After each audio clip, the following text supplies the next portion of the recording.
Charlie, and today we're going to be talking about creating a welcome email series for your new subscribers. Episode number 300. We are really bashing through them at the moment. So let's talk about what your welcome email series is, and then I'll talk about things that you need to think about. Your welcome email series is the thing that introduces your business to your new customer or your new prospect. Maybe they've signed up for a free offer from your homepage or somewhere on your website, and that's building your email list. So that's the lead generation, their prospects. Or maybe they've purchased a product from you and you need to introduce them to the products and how you work and all of those things. So both of those can trigger a welcome email series. Okay. What do you need to think about? Well, the first thing is first impressions matter. The welcome series is your first opportunity to make a positive impression on your new subscribers.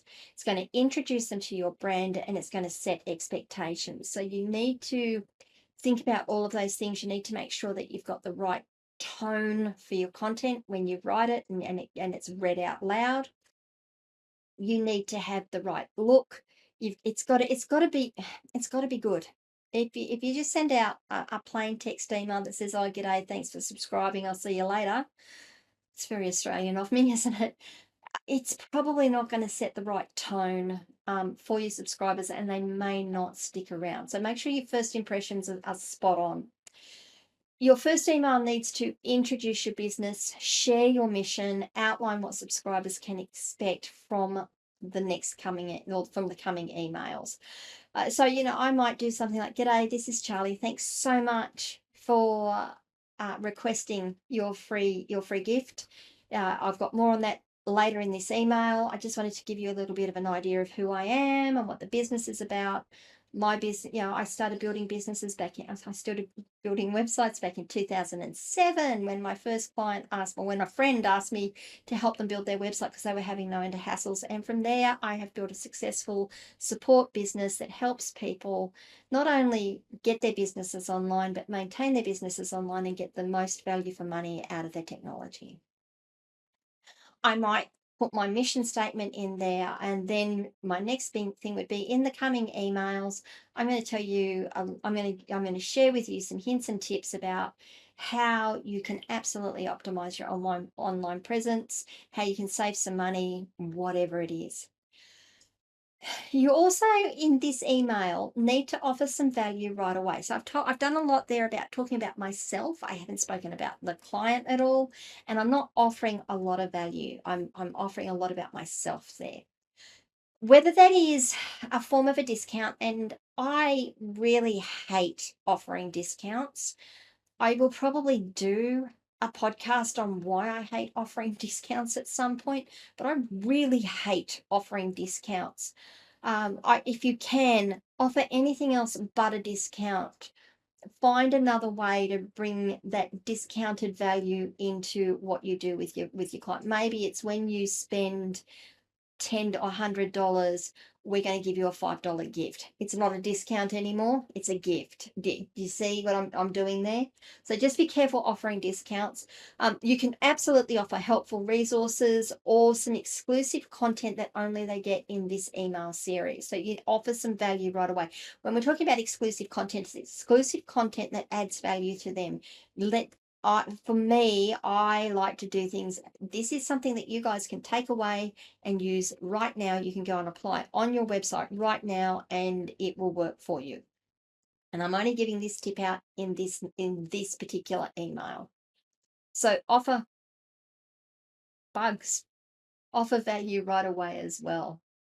That's your first email that goes out. When you do your subsequent email, each other email needs to offer some value as well. I'll cover that in a minute, but just remember that the idea of this sequence is to build that trust. It's to build trust over time. It's to make them feel comfortable that you know what you're doing, and that you're really not going to take advantage of them. They got to feel like they're going to get some value from you. So offering that value in every email you send out is really important. It doesn't necessarily have to be a discount. If you've got 10 resources that they can use to do things, don't put them all in one email. Put them in subsequent emails and drip feed them out as you go along. The other thing you can do to build trust over time is to share customer testimonials, case studies, behind the scenes content that reinforces your credibility. So for me, some behind the scenes content might actually be me doing a screencast of me building a website and the things that I need to think about when I'm laying it out and some of the problems that I have to overcome. That could be really cool behind the scenes content. It could also be really boring. I don't know. I'll need to test it. But customer testimonials, case studies, resources, things that build that trust, and it's got to be built over time. You're not going to build that trust in that first email. You're not going to build it in the second. You might have built trust over 10 emails though. Encourage your next steps. So guide new subscribers towards their next action to take with your business. Maybe it's in the first couple of emails, maybe it's follow you on social media, explore your blog. Then you can get into why don't you go and have a look at these products and make a purchase. If you have offered a free gift, and in this case, I'm going to talk about the top 10 tips type thing. Maybe the next thing then is like, did you enjoy that booklet you downloaded? Well, did you know I have a whole course around this? Why don't you go and explore that and see if that's of benefit or of interest to you? In this course, I do these things. Please go and have a look at it. So you're encouraging them to take the next step with you. The final thing is personalization and segmentation.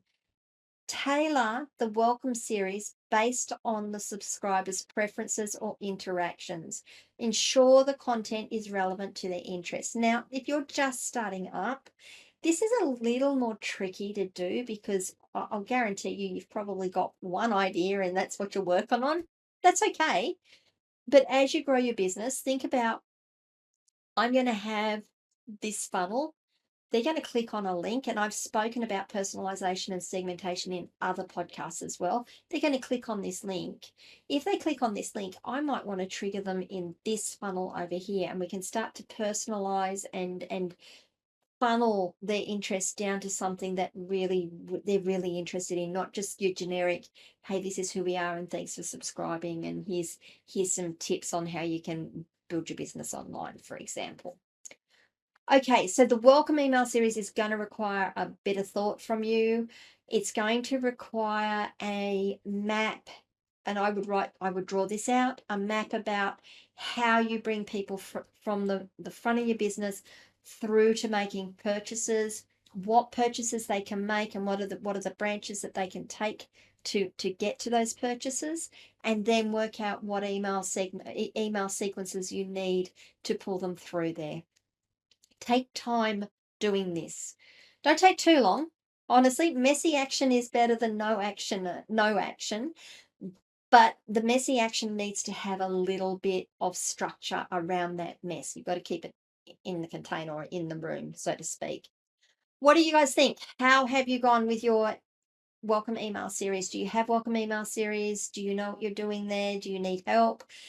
Have you got one that just isn't working for you or you really hate? I've done that before. Let me know. I'd love to know your thoughts. I'd love to know what's worked, what hasn't worked, what I might have said here that you absolutely disagree with. Leave comments wherever you are watching or listening to this video. You can DM me through our social media channels. I will respond. You can join us on our locals community, askcharlyleetham.locals.com, and I will have a chat to you there as well. If you can, please like this video, subscribe to the channel, ring the notification bell. That way you'll know when ringing that notification bell, that'll tell you when my next episode drops. I drop at least one piece of content a day, maybe a little bit more these days. Some days it's a couple of videos. It really just depends. May your building your welcome email sequence be strong and fruitful. Have a great day. And tomorrow we are going to be talking about why email is such a good resource for customer retention. Talk to you tomorrow. Bye.